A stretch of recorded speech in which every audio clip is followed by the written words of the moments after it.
అమృత్సర్‌లో ఉన్నటువంటి స్వర్ణ దేవాలయంలోకి ఒకప్పుడు ఈ రాజుల తరహా పాలన జరిగిన కాలంలో ప్రతి ఒక్కళ్ళు గూడా కత్తులు ఒరలో పెట్టుకునే వచ్చేవాళ్ళు.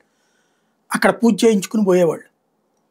అయితే ఆ తర్వాత కాలంలో స్వర్ణ దేవాలయానికి సంబంధించి ప్రాబ్లమ్ రావటం అంటే స్వతంత్రం వచ్చిన తర్వాతన ఈ పాకిస్తాన్ ప్రోత్సాహం, కాంగ్రెస్ పార్టీ అండతో భింద్రన్‌వాలే ఎదిగి దేశానికి వ్యతిరేకంగా పోరాటం చేయడానికి సిక్కు యువకుల్ని తయారు చేసి వాళ్ళందరితో దేశం మీదే యుద్ధం చేయడానికి రెడీ అయ్యి, ఆ స్వర్ణ దేవాలయాన్ని తన చేతుల్లో పెట్టుకొని, అక్కడే ఆయుధాలు తయారు చేయడం.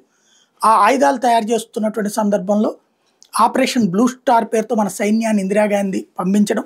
లోపలికి ఆయుధాలతో వెళ్ళి సైన్యం వాళ్ళందరినీ తుదముట్టించింది. ఆ రోజున సిక్కులందరూ దేశవ్యాప్తంగా ఆందోళనకు దిగారు. వాళ్ళనేదేంటి, మా పవిత్ర ప్రదేశంలోకి షూస్‌తో వచ్చారంటే సైన్యం షూస్‌తో రాక ఎట్లా వస్తది?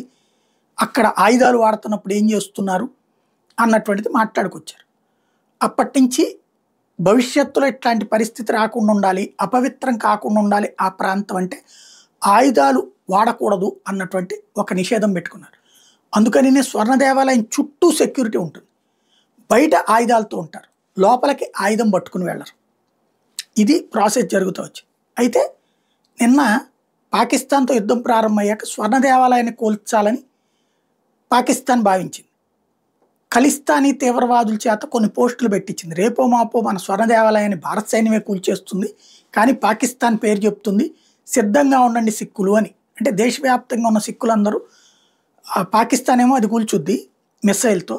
ఆ వెంటనే దేశవ్యాప్తంగా ఉన్న సిక్కులందరూ రెచ్చిపోయి మిగతా హిందువులను ఊచకోత కొయ్యాలి.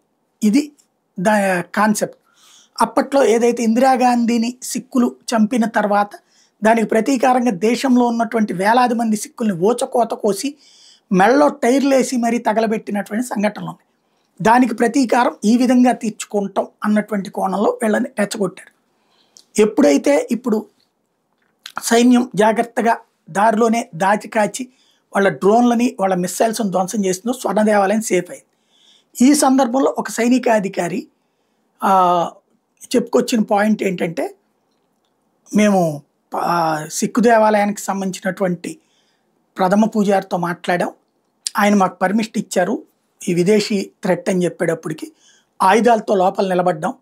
గీత కూడా పడనీయకుండా జాగ్రత్తలు తీసుకున్నాం అన్నటువంటిది. బట్ వెంటనే సైన్యంలో ఉన్నతాధికారులు అధికారికంగా ఖండించారు.